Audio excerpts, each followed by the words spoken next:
Bismillahirrahmanirrahim. Assalamualaikum warahmatullahi wabarakatuh. Alhamdulillahi rabbil alamin. Arsala rasulahu bil huda wa dinil haq liyudhhirahu 'alad dini kullihi wa kafa billahi shahida. Asyhadu an la ilaha illallah wahdahu la syarika lah wa asyhadu anna Muhammadan abduhu wa rasuluh. Allahumma salli wa sallim wa barik ala sayyidina Muhammad wa ala alihi wa sahbihi ajma'in. Qala Allah subhanahu wa ta'ala fil Qur'anil Karim, a'udzu billahi minasy syaithanir rajim. Ya ayyuhalladzina amanu kutiba alaikumus syiyam kama kutiba alal ladzina min qablikum la'allakum tattaqun. Wa qala Rasulullah sallallahu alaihi wasallam, man shoma Ramadan imanan wa ihtisaban ghufira lahu ma taqaddamat min dhanbihi. Sadaqallahul azim wa sadaqa rasulul karim.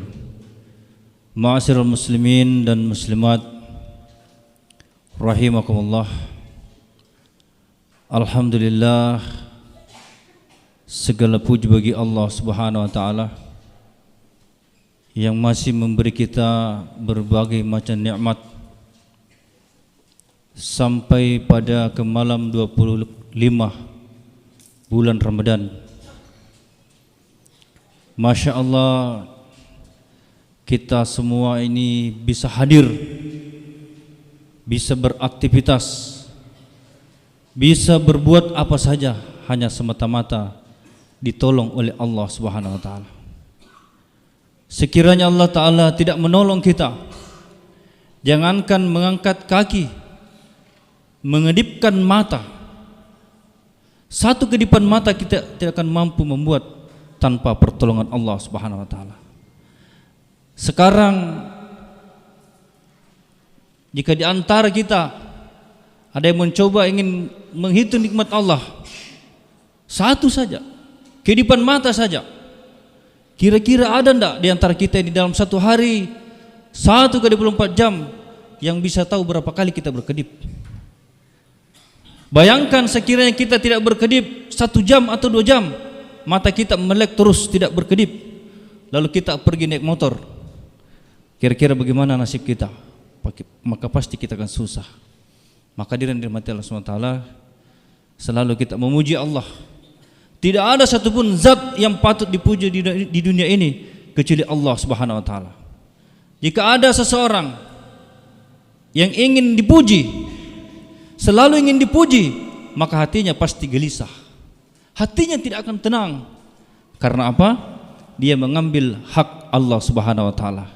Yang berhak dan patut dipuji hanya Allah Subhanahu wa taala. Sebab Allah taala yang menghidupkan dan mematikan kita.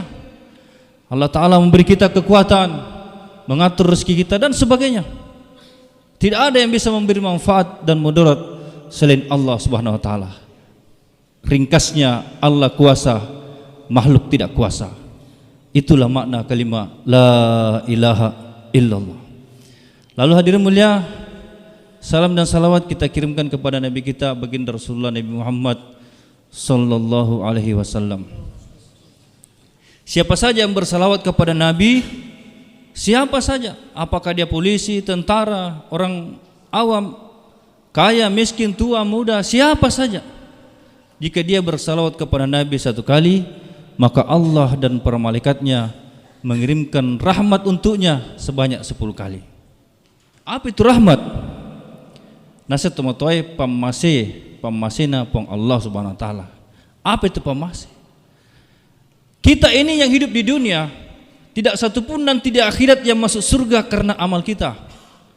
Oh iya, karena dia hafal Al-Quran 30 juz, karena tahajudnya 12 rakaat setiap malam, salah hajat, salah witir, khatam Quran dan sebagainya. Bukan hadirin. Tidak satu orang pun yang masuk di surganya Allah karena amalnya, tetapi semata-mata karena pamasena uang Allah Subhanahu wa taala, rahmat dari Allah Subhanahu wa taala. Tidak bisa kita masuk surga kalau bukan rahmat Allah. Omong kosong, cerita mati. Nah, satu kali kita bersalawat kepada baginda Nabi Muhammad sallallahu alaihi wasallam, maka Allah dan para malaikatnya mengirimkan rahmatnya sebanyak 10 kali. Satu rahmat Allah hadirin mulia, satu saja rahmat Allah itu lebih baik, lebih nikmat daripada seluruh yang ada di dunia beserta isinya. Maka hadirin mulia, selalulah kita lazimkan diri kita bersalawat kepada baginda Rasulullah Nabi Muhammad sallallahu alaihi wasallam. Alhamdulillah, sudah hampir 10 menit saya berdiri di sini. Biasanya kalau kita di tempat-tempat lain ada waktu ditetapkan. Ceramah khutbah paling lama 15 menit. Begitu Pak Yamdi? Ya. Hadirin dirahmati Allah SWT, sebelum kita lanjut, saya ingin memberikan informasi kepada kita semua. Mungkin sudah disampaikan oleh Pak Ketua tadi, Pak guru kami. Begitu kalau guru merendah, dia guru saya lagi dibilang gurunya. Yang terakhir saya ingin sampaikan bahwasanya nanti tidak lama lagi kita mudik. Ya, ini tugas kami sebagai Babin Katimas, sebagai polisi. Jika kita ingin mudik, tolong disampaikan kepada tetangga tak samping kiri kanan. Tapi Pak, mau pulang kampung ini kita lihat-lihat rumahku. Ya. Atau dilapor ketua RT RW, lalu ke Babin Katimas, Babinsa dan Lurah. Kenapa? Untuk menghindari hal-hal yang tidak kita inginkan. Pernah ini terjadi 2 atau 3 tahun yang silam. Pernah terjadi Pak, di perumahan Banawa. Iya, di perumahan Banawa yang korban itu adalah seorang ulama, pegawai Kemenak. Beliau pulang kampung ke Ambon. Rumahnya dalam keadaan kosong. Siang-siang ada orang datang bawa mobil pickup. Ini mobil ini diparkir dengan baik di pintu masuk Pak. Lalu semua apa yang ada dalam rumah dikeluarkan semua. Orang berprasangka baik, dikiranya orang ini mau pindah rumah. Ternyata yang mengambil itu adalah pencuri. Diambil semua isi dalam rumahnya. Iya. Itu karena tidak ada informasi. Ya. Maka bapak-bapak, ibu-ibu yang hendak pulang kampung, tolong informasikan kepada keluarga atau tetangga kita. Ya. Yang kedua, nanti di perjalanan pulang itu ada pos-pos pengaman dan pelayanan. Kebiasaan masyarakat jika melihat pos polisi takut dia. Ini cari jalan alternatif, padahal tidak. Itu pos polisi yang didirikan itu untuk pelayanan kepada masyarakat.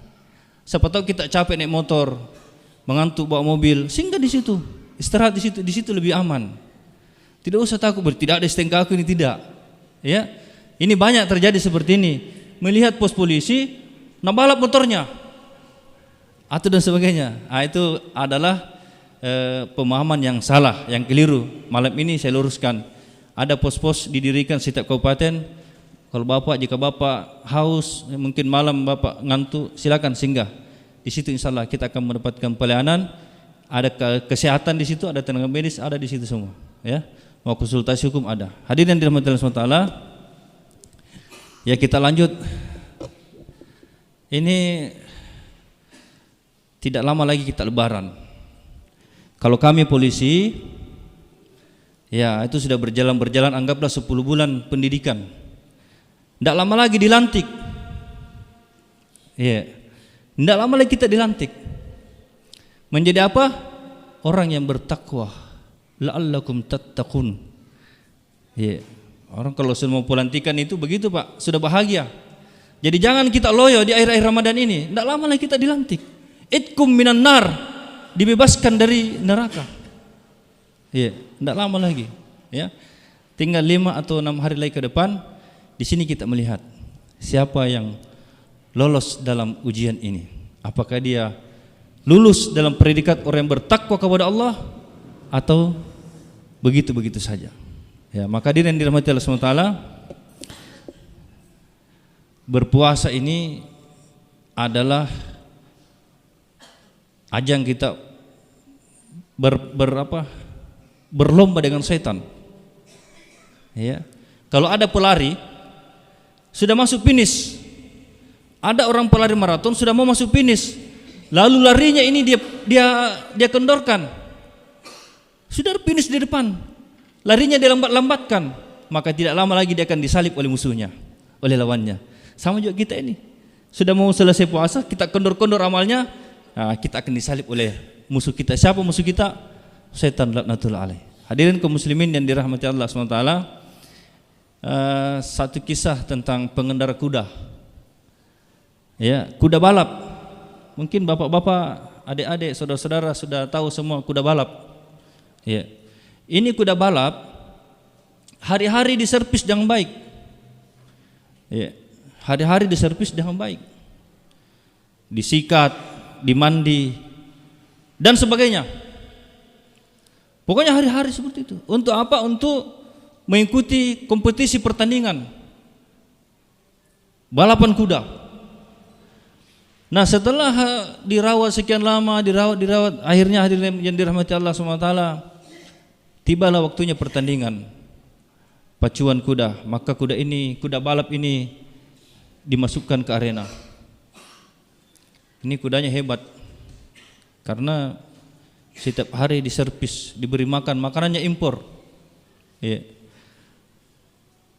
Apa yang terjadi hadirin dirahmati Allah SWT, ketika kuda hebat tadi yang sudah dirawat sekian lama, diberi makan impor dan sebagainya, ternyata pas pertandingan larinya tidak terarah, bahkan keluar dari jalur, sehingga dia tidak dapat apa-apa. Iya. Ternyata dicek, kenapa, ada apa ini? Ada apa ini kuda yang seperti ini? Nah, ini kuda hebat. Dicek percek, ternyata hadirin yang dirahmati Allah SWT, ternyata jokinya kurus kerempeng. Iya. Itu jokinya tidak pernah dikasih makan, tidak pernah dirawat, hanya kudanya saya dirawat, sehingga kudanya kencang lari, jokinya tidak bisa imbangi, maka lari salah itu kudanya, tidak terarah, keluar jalur dia. Ya, apa pelajaran dari sini? Pelajaran dari sini kita mengambil satu pelajaran hadirin mulia, bahwa di dalam diri kita ini terdapat dua unsur, jasmani dan rohani. Iya. Jasmani itu kuda, rohani itu adalah penunggangnya. Ya, selama ini orang kebanyakan dia servis jasmaninya, fitness, lari-lari sore, lari pagi dan sebagainya, olahraga, kuat badannya, tetapi tidak pernah dikasih makan rohaninya. Apa yang terjadi? Tidak terarah kehidupannya. Karena apa? Lemah jokinya, kurus kerempeng jokinya, tidak pernah dikasih makan itu jokinya. Imannya lemah. Ya. Apa makanannya iman? Nah, inilah mendengarkan tausiah agama, zikir, ya, mengaji, sholat, amal-amal agama, itulah makanan daripada rohani kita. Maka dari mulia di bulan suci Ramadan ini, ya tidak lama lagi yang selesai. Jangan sampai nanti kita pas keluar rel, pas masuk di arena nanti selesai Ramadan kita keluar jalur. Nah, berarti rohaninya selama bulan Ramadan ini tidak diberi makan yang banyak. Maka selama bulan Ramadan ini kasih banyak memang makan rohani selama perkiraan 1 tahun ke depan. Karena 1 tahun pilih ke depan itu baru Ramadan. Disitulah kita beri makan rohani kita. Tidak seperti teman-teman kita yang aktif dalam dakwah ilallah, mengajak manusia taat kepada Allah Subhanahu wa taala. Ya. Jadi sebenarnya pekerjaan polisi ini, tentara, PNS dan sebagainya, ya, kontraktor, wali kota, gubernur, presiden, itu kecil. Itu ada pekerjaan kecil di sisi Allah Subhanahu wa taala. Apa yang besar di sisi Allah Subhanahu wa taala? Allah Subhanahu wa taala berfirman dalam satu hadits qudsi. Ini hadits qudsi. Apa kata Allah? Man radda ilayya ghaiban katabtu indi jahbasatan wa man katabtu indi jahbasatan la nu'adzibahu abada. Allah berfirman dalam hadits qudsi, barang siapa saja yang mengajak orang lain, orang yang jauh dekat kepadaku, maka dia itulah yang kucatat sebagai orang besar di sisiku. Dan barang siapa yang sudah kucatat sebagai orang besar di sisiku, kata Allah, la nu'adzibahu abada, maka tidak akan ku azab lagi selama-lamanya. Mati masuk surga. Ya, jadi kita sholat Pak, puasa ini dihisap semua nanti di akhirat. Ya, awwalu ma yuhasabu. Yang pertama dihisap adalah sholat. Ya, semua dihisap. Sholat kita, puasa kita, zakat kita semua dihisap. Tapi ada satu perkara tidak dihisap oleh Allah. Man radda ilayya, barang siapa yang mengajak orang lain dekat kepada Allah, maka dia itulah orang yang besar di sisi Allah Subhanahu wa taala. Maka kita inilah umat Nabi, umat Rasulullah sallallahu alaihi wasallam. Jadilah orang yang besar di sisi Allah Subhanahu wa taala. Bagaimana caranya menjadi orang besar di sisi Allah? Maka kita ajak saudara kita yang masih jauh dari Allah untuk senantiasa dekat kepada Allah Subhanahu wa taala. Jika kita selalu mengajak orang dekat kepada Allah, yang pertama dekat dengan Allah adalah kita sendiri, hadirin mulia. Ya. Ada tim sukses. Pernah lihat tim sukses? Kalau sekarang udah lama lagi, sudah mulai mau dibentuk tim sukses ini karena mau pemilihan wali kota. Tim sukses ini pasti dia dekat dengan wali kota, calon wali kota. Tim sukses ini pasti dia dekat dengan calon wali kota. Pasti dia dekat. Karena apa? Dia tim sukses. Nah, jika kita ini hadirin dirahmati Allah SWT, umat Rasulullah sallallahu alaihi wasallam hari-hari mengajak orang taat kepada Allah SWT, dekat dengan Allah SWT, maka yang paling dekat dengan Allah SWT adalah orang yang selalu mengajak orang lain dekat dengan Allah Subhanahu wa taala. Ya, maka jika kita ini dekat dengan Allah, selalulah ajak orang dekat dengan Allah Subhanahu wa taala, maka insyaallah rohani kita ini menjadi kuat sehingga nanti selesai Ramadan tidak lari-lari salami lagi. Hadirin dirahmati Allah Subhanahu wa taala, masih panjang ini cerita, nanti lagi kita lanjut setelah salat subuh. Saya harapkan nanti semua datang lagi sini lebih banyak lagi. Satu orang bawa satu. Ya. Jadi target kita ini satu orang bawa satu. Bapak-bapak ada di sini mungkin 100, satu orang bawa satu menjadi 200 nanti subuh. Ya, ini kewajiban kita semua ini. Kewajiban kita yang mengaku umat Rasulullah sallallahu alaihi wasallam adalah mengajak orang ta'muruna bil ma'ruf wa tanhauna 'anil munkar, mengajak orang kepada kebaikan dan mencegah dari kemungkaran. Ini kewajiban kita semua. Jadi insyaallah nanti subuh, setelah salat subuh kita lanjutkan lagi dengan jumlah yang lebih banyak lagi daripada ini. Satu orang bawa satu nanti, laki-laki satu orang. Ini target kita ini, ya. Satu orang bawa satu. Jangan sampai ada yang hilang di sini, ya. Yang jelas nanti subuh insyaallah jika Allah mengizinkan kita ketemu lagi di sini dan jumlah lebih banyak daripada ini. Ya, hadirin yang dirahmati Allah SWT, demikianlah apa yang bisa saya sampaikan. Ya, sebenarnya sekali lagi masih panjang ini cerita, tapi waktu juga sudah agak lama saya bercerita di sini, kurang lebih 20 menit. Terkadang kita ini beginilah kita umat akhir zaman, kita berhadapan dengan laptop, dengan HP, tidak terasa 1 jam 2 jam tidak ada masalah. Tetapi mau dengar ceramah terkadang 15 menit 20 menit hati kita sudah mulai mai talak deh ya roh, mah itu pasti iya begitu ya. Insyaallah Bapak yang dirahmati Allah Subhanahu wa taala, pepatah mengatakan jika ada sumur di ladang boleh kita menumpang mandi, jika ada umur panjang insyaallah nanti subuh kita ketemu lagi, ya. Dan sebesar-besarnya ikan tuna pasti ada tulangnya. Sekecil-kecil ikan teri pasti ada dagingnya, ya. Hadirin yang dirahmati Allah Taala, terakhir, jika ada cincinmu patah jangan disimpan dalam laci. Dan jika ada perkataanku yang salah jangan disimpan di dalam hati. Subhanallah bihamdihi, subhanakallah wa bihamdika, asyhadu an la ilaha illa anta, astaghfiruka wa atubu ilaik. Assalamualaikum warahmatullahi wabarakatuh.